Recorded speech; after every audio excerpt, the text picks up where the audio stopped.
A rapidly growing wildfire has forced about 2,500 people out of their homes in northern Saskatchewan. Officials have told people living in the town of La Ronge and neighboring communities to make their way south to Prince Albert. The fire has already breached the region's airport. Brooke Kindel was one of those forced to leave her home in the community of Denare Beach. She has since learned it has been destroyed, along with many others. She spoke to us earlier. Take a listen. Dad was up there firefighting still, and he told us that it was looking very bad for Denare overnight, and they were expecting the fire to hit town by morning potentially based on the fire. And he couldn't talk very long, but he just wanted to warn us. So we all were just shocked because we didn't really even think that wolf fire was that much of a risk the whole time through all this. We were all worried about Creighton and Flin Flon. We weren't really that worried about Denare.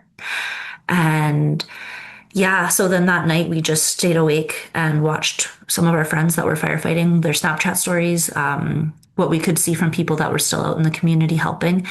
And then the fire got closer and closer to town, and we watched all morning as the flames got higher and closer, and the embers were coming. And then as the day progressed into like 2:00 in the afternoon yesterday, it had breached into town.